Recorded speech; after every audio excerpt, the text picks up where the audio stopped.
David, what's wrong? Come back.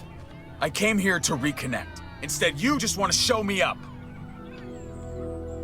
What's going on? David, I don't understand. You don't understand because you only think about yourself. And I'm sick of it. It's been that way for years. You've always been looking out for yourself. You tried to help me. Yeah, let me help you. You really want to help? All right. Drive me down to the recruitment office next week. The army? My job sucks. Kate and I fight like cats and dogs. I belong back in the army. I had a purpose there. I had respect. Last time you deployed, you didn't have kids. So, whatever you do now, you gotta put them first. I am putting them first. That's why I have to leave. Things between me and Kate have been going downhill for a while. But if I left, it seemed like that would be best for everyone. I can't keep pretending this is the life I want. Not anymore. I'm not gonna stand in your way. Well, all right then. I'm not gonna lie. If I go, it's gonna be hard on everyone. Kate may need help from time to time. You can help, right? You won't leave her hanging? I need to know that. In my mind. I'll be there for them, since you won't. If you want to go, you should go. Thank you. I really mean it. We good? Yeah, we good. Come on, let's get out of here. Buy you a beer.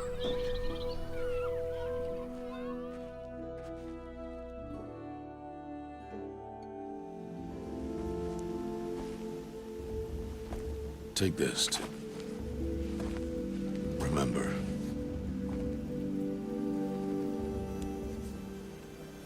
Why are you talking like we'll never see each other again? No. No! You should be with the tribe. And I will always be an outcast. But I told you, I have that figured out. I'll come to you in secret. I'll be the one breaking the law, not you. You don't even have to talk to me. This attachment to me will only hold you back. It's my wish that you embrace the tribe. You've lived in isolation long enough. Until now, I didn't. For your sake, I must go where you will never find me. This is goodbye.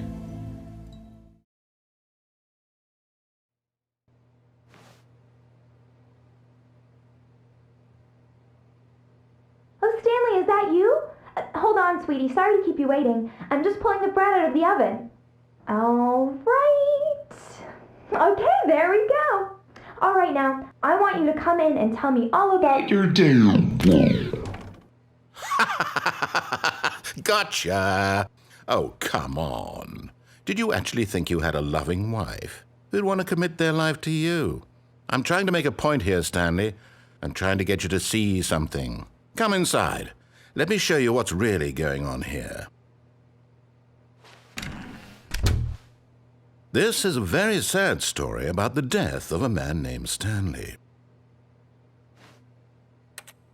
Stanley is quite a boring fellow.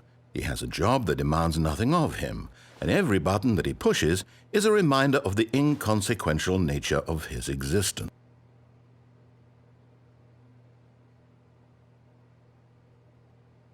Look at him there, pushing buttons, doing exactly what he's told to do.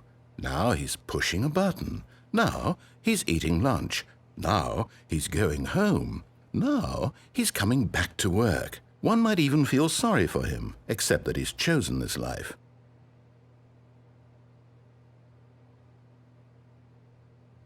But in his mind, in his mind he can go on fantastic adventures. From behind his desk, Stanley dreamed of wild expeditions into the unknown, fantastic discoveries of new lands.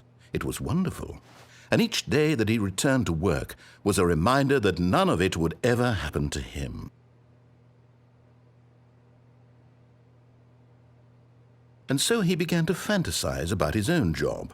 First, he imagined that one day while at work, he stepped up from his desk to realize that all of his co-workers, his boss, everyone in the building had suddenly vanished off the face of the earth. The thought excited him terribly. So he went further. He imagined that he came to 2 open doors and that he could go through either. At last, choice. It barely even mattered what lay behind each door. The mere thought that his decisions would mean something was almost too wonderful to behold. As he wandered through this fantasy world, he began to fill it with many possible paths and destinations. Down one path lay an enormous round room with monitors and mind controls. And down another was a yellow line that weaved in many directions. And down another was a game with a baby. And he called it the Stanley Parable.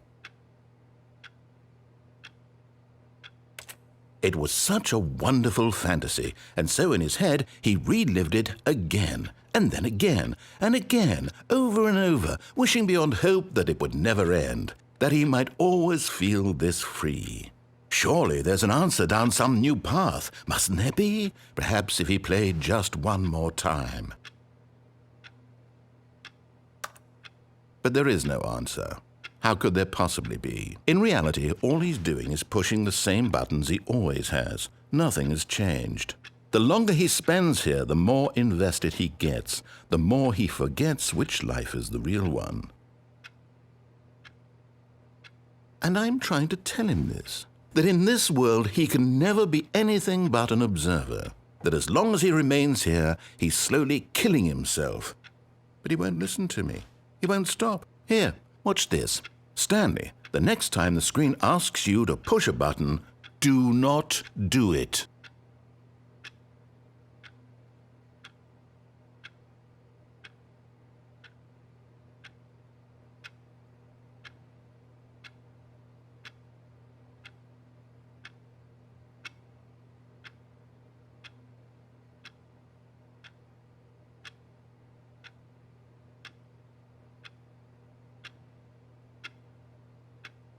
You see? Can he just not hear me? How can I tell him in a way that he'll understand that every second he remains here, he's electing to kill himself? How can I get him to see what I see? How can I make him look at himself? I suppose I can't, not in the way I want him to. But I don't make the rules. I simply play to my intended purpose, the same as Stanley. We're not so different, I suppose. I'll try once more to convey all this to him. I'm compelled to. I must.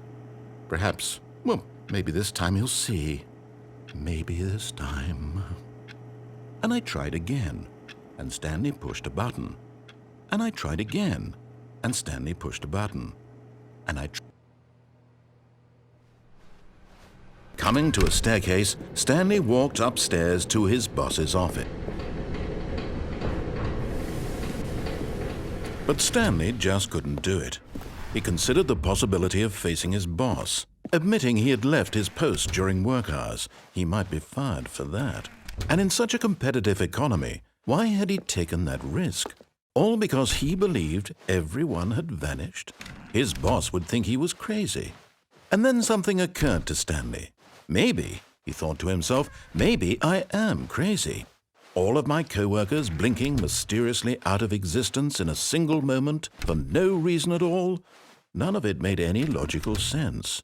And as Stanley pondered this, he began to make other strange observations. For example, why couldn't he see his feet when he looked down? Why did doors close automatically behind him wherever he went? And for that matter, these rooms were starting to look pretty familiar. Were they simply repeating? No, Stanley said to himself, this is all too strange. This can't be real.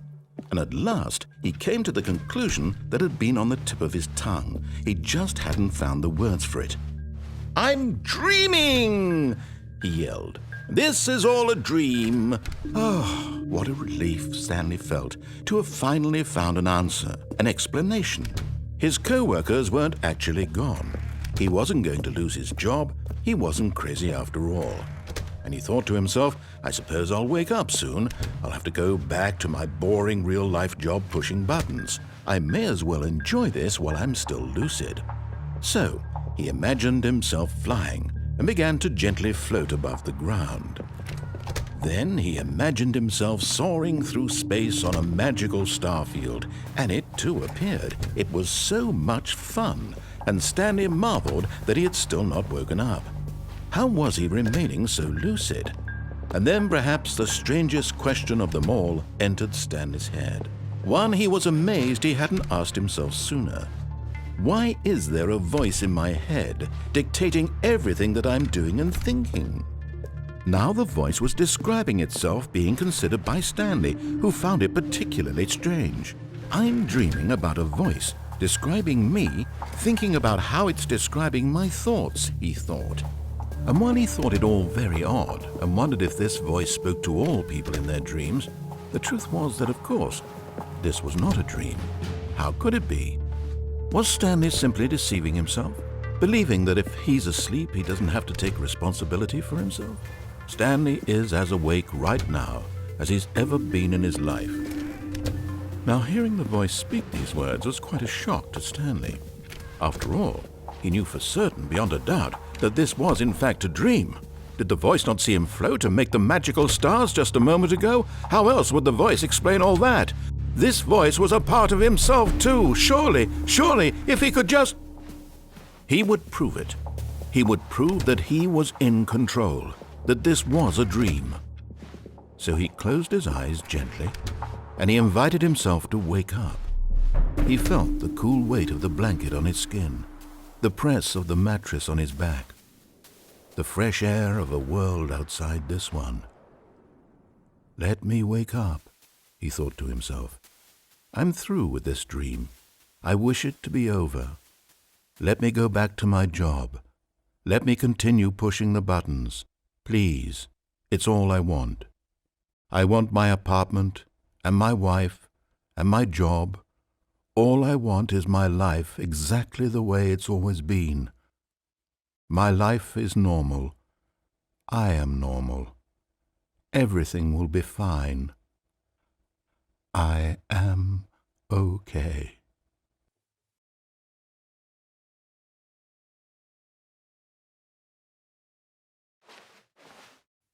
Stanley began screaming. Please, someone, wake me up. My name is Stanley. I have a boss. I have an office. I am real. Please, just someone tell me I am real. I must be real. I must be. Can anyone hear my voice? Who am I? Who am I? And everything went black.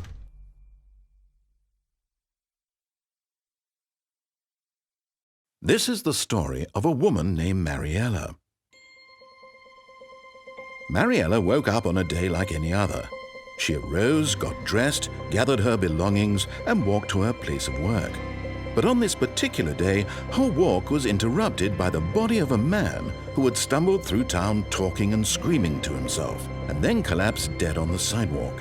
And although she would soon turn to go call for an ambulance, for just a few brief moments, she considered the strange man. He was obviously crazy. This much she knew. Everyone knows what crazy people look like. And in that moment, she thought to herself how lucky she was to be normal. I am sane. I am in control of my mind. I know what is real and what isn't. It was comforting to think this, and in a certain way, seeing this man made her feel better. But then she remembered the meeting she had scheduled for that day, the very important people whose impressions of her would affect her career, and by extension, the rest of her life.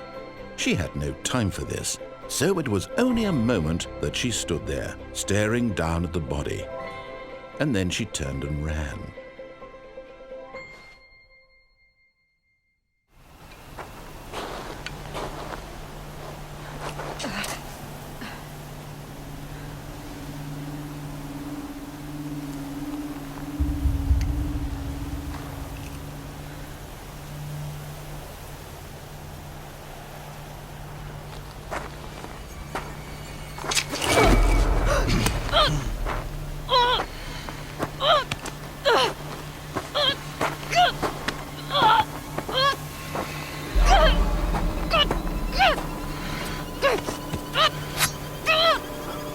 Turn your face to the sun, child.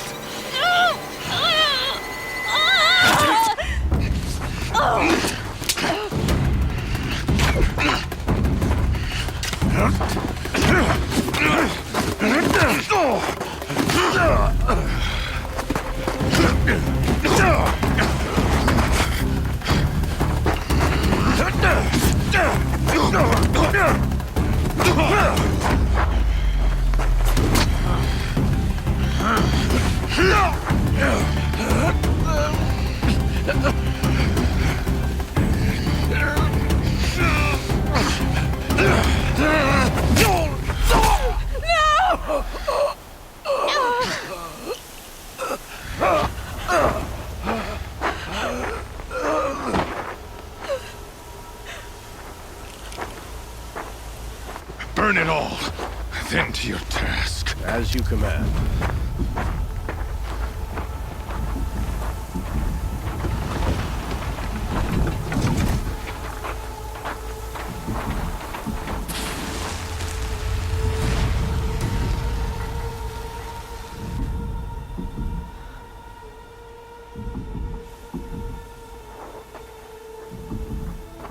Aloy.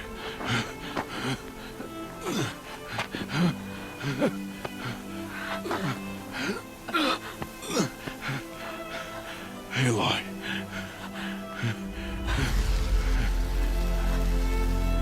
Survive.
They say that every story has a beginning and an end, but that isn't always the case. Some stories simply stop. My name is Zoe Castillo. I'm dying. I've been in a coma for over a year. The doctors don't believe I'll ever wake up again. My mother did this to me. She put me here so that I wouldn't be able to tell my story, so that she could keep her secrets. It worked. The world is addicted to dreams, to dream time. It's just entertainment. They have no idea what the dream machine is really for and what it's doing to the world. They don't know that someone is stealing their dreams, using them to reshape reality. So, if I'm in a coma, how am I talking to you? The thing is, my body may be here in a hospital, but my mind is elsewhere. This is the story time.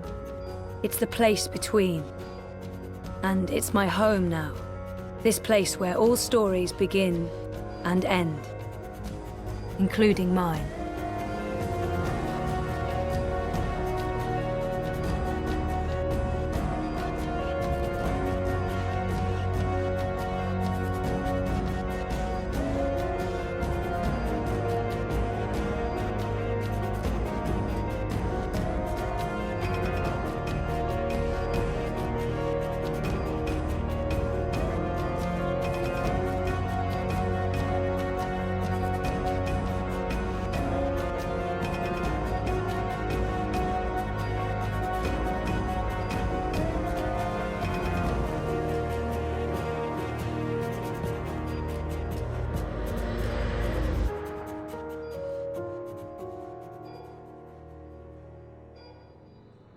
While we're still breathing, Javi.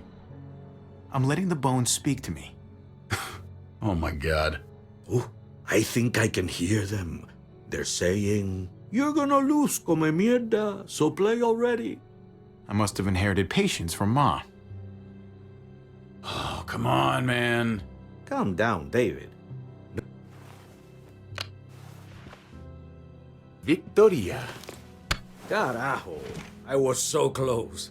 You're now my least favorite son, Javier. Hey, he's the one who beat you. Fine, it's a tie. I hate you both equally. Kicked out of baseball. Can't play dominoes. What exactly are you good at again, Javi? At least I can actually play baseball. Slugger. That's enough, both of you. It's not Javi's fault he's a disgrace to the game of dominoes. I won. That's $10 you owe me. Both of you. I know you're broke, Javi. You should sit out the next game, since we all know I'm gonna win. No shame in surrender. We'd all understand. Good game, David. Nicely played. Nice or not, a win is a win. Pay up, little brother. If you can. I'll cover for Javier. Oh, is it your turn to do that now? I lost track. Poor, helpless Javi. Get my wallet, mijo. Keep an eye on him. You don't want him snatching an extra 20 for gas money. It's on the counter. Yeah, sure, Pa.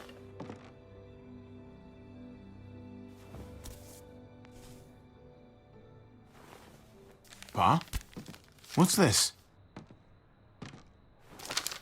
Hey, man, I was reading that. What? What's up? What the fuck is this? None of your business. He has cancer. What? Bob, really? I'm old. Old people get cancer. You didn't need to know. That's not for you to decide! Oh my God! Jesus, Pa. I'm so sorry. Be sorry for your domino skills. How bad? It's okay, mijo. Ask me. How bad is it? You won't have to worry about paying me back that $10.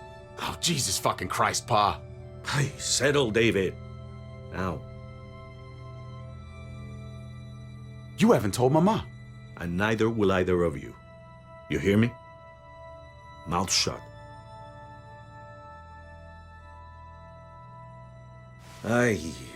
When the time is right, I'll tell her. That's not good enough. It's good enough for me. You're gonna need her help with this, Pa. Driving you to the doctor, getting prescriptions. Wait, what are your options? Treatment, stuff like that. Chemo, radiation, all that expensive mierda. Great. When do you start? I turned it down. Turned it down? You don't get to turn it down. So much money, and for what? Another month. Another game of dominoes to lose? It's not worth it. If I was still playing ball, I could have paid for it. I'll pay for it. It's not happening. Save your money. Fuck the money. I can afford it. You can afford it, David. But my pride can't. Let's play another game. You are a fucking coward. A selfish coward. Javi, can you believe this shit? David, I get it, man. It's not fair, but come on, take it easy. Sit down. Both of you. You know, I pray for daughters. Every night your mother was pregnant with both of you. Please, God, a daughter. Anything but a son. Anything but another me. Anything but another hot-headed idiot with his heart in the right place. Anything but another foolhardy, handsome gambler. Anything at all. Please, Papa. Don't give up. Fight. Fight for our name. For our blood. For our family. Please, fight. It's your life, Pa. Live it however you want, or as long as you want. You're both the same, only thinking about yourselves.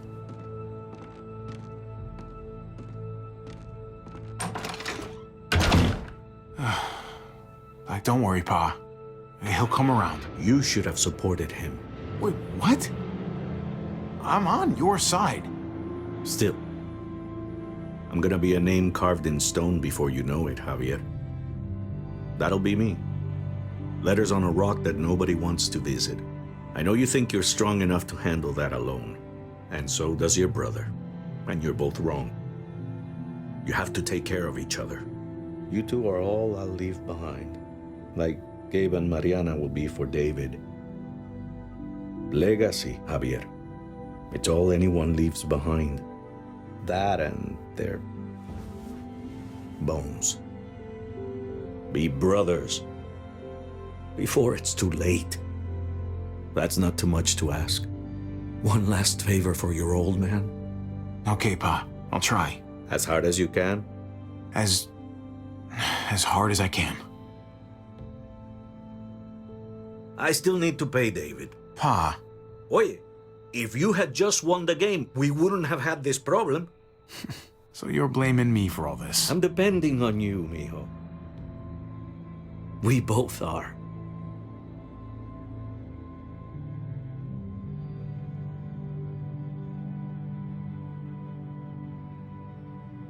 They didn't get me. Thank God. I'm fine. It hurts. I tried to stop him, Javi. That's why we crashed.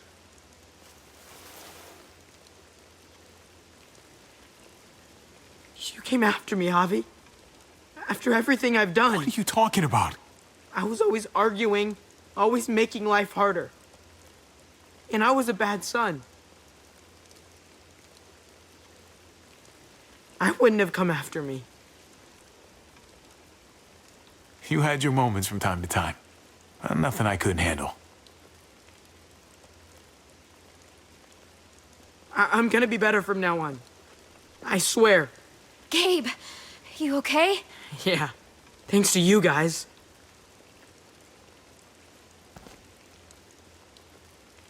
Figured we were done, brother. You have to take care of each other. That's what Pa said to me once. Yeah. told me the same thing. I wonder what he'd say to me now. I wonder that a lot, actually. I'm sure you do too. He'd say you fucked up. Big time. He'd call you pendejo. And then he'd ask if you wanted to play dominoes. You're right. That's exactly what he'd do. I wouldn't deserve to play that game with him, though. With either of you. I can't change, Javi. I want to, but we're in a war that's never gonna end. I was kidding myself. We're never going home. That hope died the same day we all drove away. Same day Pa died.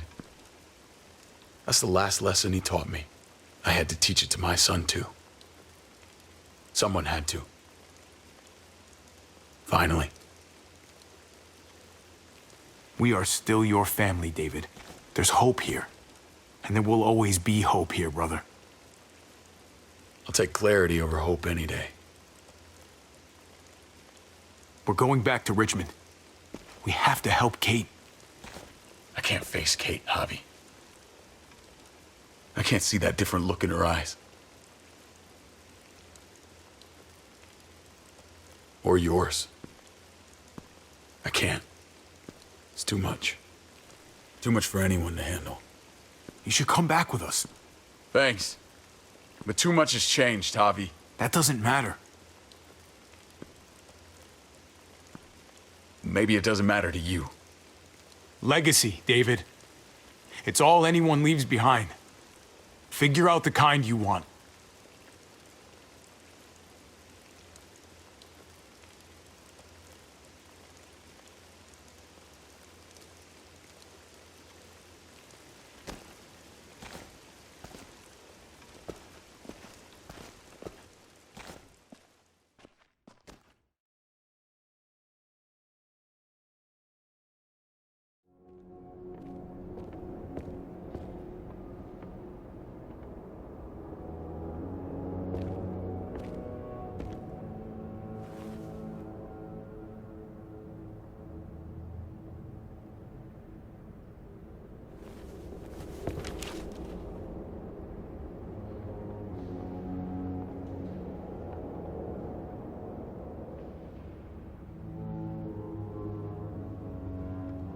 Maybe you should have stayed with her instead of going after me.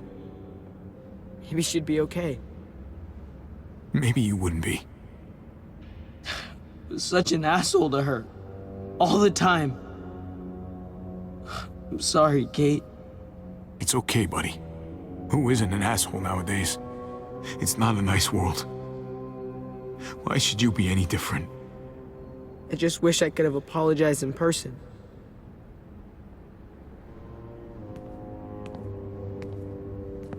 Ever since you saved us and we all came back to Richmond, my dad won't talk to me.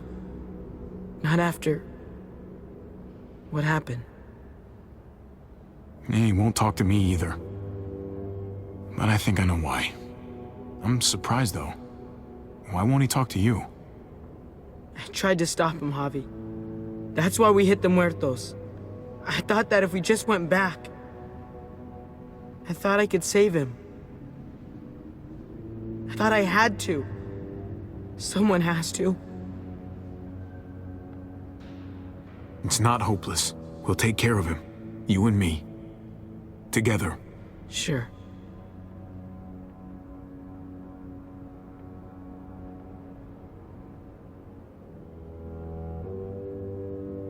It's all that's left of them. Pieces of paper looking back at us, but never seeing us. What the hell are we supposed to do with that? What do we do? Tell stories about them. Laugh at the jokes they used to tell. Keep living. Keep loving. Keep them in our hearts. Can you do that? Yeah, I can.